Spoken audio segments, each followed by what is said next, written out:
जय गुरु महाराज की। जय गणेश जी महाराज की।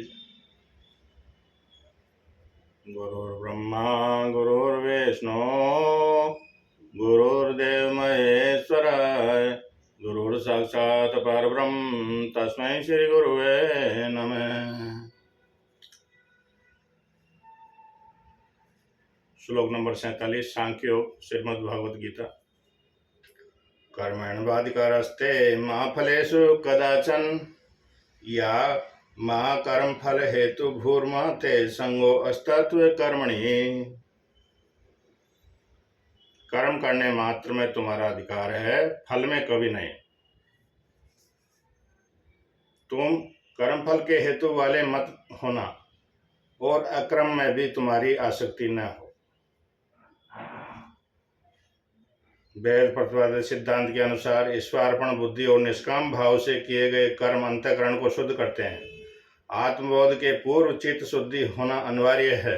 गीता में इसी सिद्धांत को पुष्टि करते हुए विशद विवरण में वैयक्तिक और सामाजिक सभी कर्मों का समावेश कर लिया गया है, जबकि वेदों में कर्म से तात्पर्य यज्ञ आदि धार्मिक विधियों से ही था। अपरिपक्व बुद्धि से तत्व ज्ञान जैसा गंभीर विषय समझ में नहीं आ सकता। पर्याप्त विचार किए बिना उपयुक्त श्लोक का अर्थ असंभव ही प्रतीत होगा।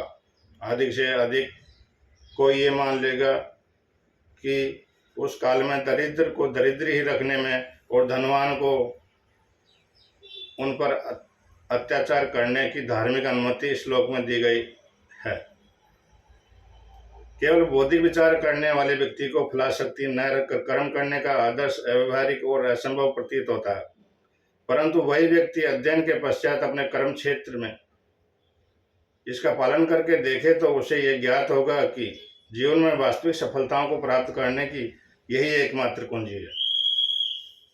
इससे पूर्व प्रेरणा का जीवन जीने की कला जो कर्मयोग के रूप में बताई गई थी, उसी की शिक्षा यहाँ श्री कृष्ण पुनः अर्जुन को दे रहे हैं। अनुचित संकल्प विकल्प जीवन के विष हैं। जीवन में सभी असफलताओं का मूल मन स्थिरता के अभाव में निहित है, जो सामान्यतः भविष्य में संभाव्य हानि के भय की कल्पना मात्र का परिणाम होता है।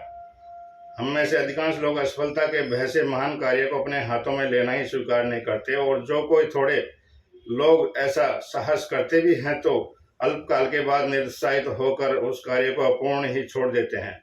इसका कारण एक ही है, मन की शक्ति का अव्यय। इस अव्यय के परिहार का एकमात्र उपाय है किसी श्रेष्ठ आदर्श के प्रति सब कर्मों का समर्पण। प्रेरणायुक्त इन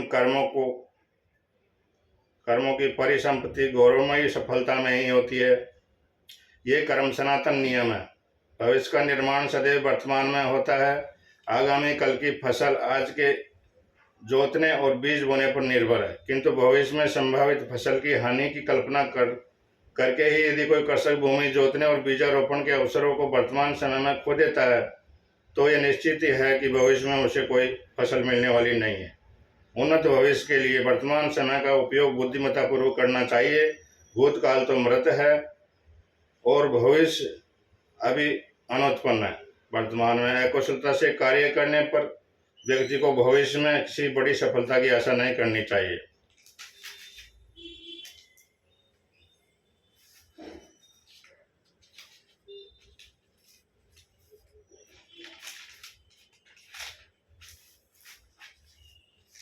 इस सुरक्षित और बोधगम मूलभूत सत्य को गीता की भाषा में इस प्रकार कह सकते हैं कि यदि तुम सफलता चाहते हो तो ऐसे मन से प्रयत्न कभी नहीं करो जो फल प्राप्ति की चिंता एवं भय से बिखरा हुआ हो। यहाँ कर्म फल से शास्त्र का क्या तात्पर्य है, इसे सूक्ष्म विचार से समझना आवश्यक और लाभप्रद होगा।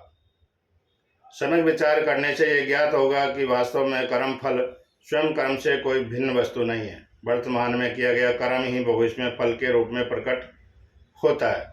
वास्तविकता यह है कि कर्म की समाप्ति अथवा पूर्णता उसके फल में ही है, जो उससे भिन्न नहीं है। अतः कर्म फल की चिंता करके उसी में डूबे रहने का अर्थ है शक्तिशाली गतिशील वर्तमान से पलायन करना और अनंतवन भविष्य की कल्पना में बने रहना। संक्षेप में भगवान का आह्वान है कि मनुष्य को व्यर्थ की चिंताओं में प्राप्त समय को नहीं खोना चाहिए। वरन बुद्धिमत्ता पूर्वक उसका उपयोग करना चाहिए। भविष्य का निर्माण अपने आप होगा। कर्मयोगी को प्राप्त होगी श्रेष्ठ आध्यात्मिक उन्नति। निष्कर्ष ये निकलता है कि अर्जुन का शुद्ध युद्ध का कारण धर्म पालन जैसा श्रेष्ठ आदर्श है। ये समझकर अपनी पूरी योग्यता से कर्म में प्रवृत्त होना चाहिए। प्रेरणा युक्त कर्मों का सुफल अवश्य मिलेगा और उसके साथ ही चित्त शुद्धि रूप में आध्यात्मिक फल भी प्राप्त होगा। एक सच्चा कर्मयोगी बनने के लिए श्लोक में 4 नियम बताए गए हैं।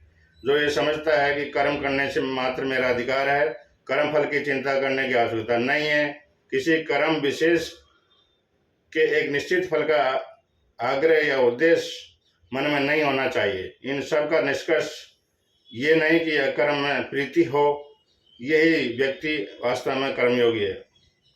संक्षेप में इस उपदेश का प्रयोजन मनुष्य को चिंता मुक्त बनाकर कर्म करते हुए देवी आनंद में निमग्न रहकर जीना सिखाता है। कर्म करना ही उसके लिए सबसे बड़ा पुरस्कार है और उपहार है। श्रेष्ठ कर्म करने के संतोष और आनंद में वह अपने आप को भूल जाता है। कर्म है साधन और आत्मानुभूति है साध्य।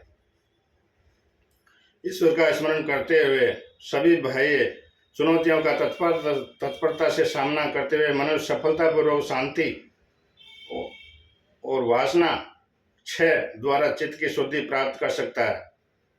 जितनी अधिक मात्रा में चित्त में शुद्धि होगी, उतनी अधिक आत्मानुभूति उसे सुलभ होगी। यदि कर्मफल की आसक्ति रखकर कर्म न करे तो फिर उसे कैसे करना चाहिए, इसका उत्तर अगले श्लोक 48 सांख्य योग में मिलेगा।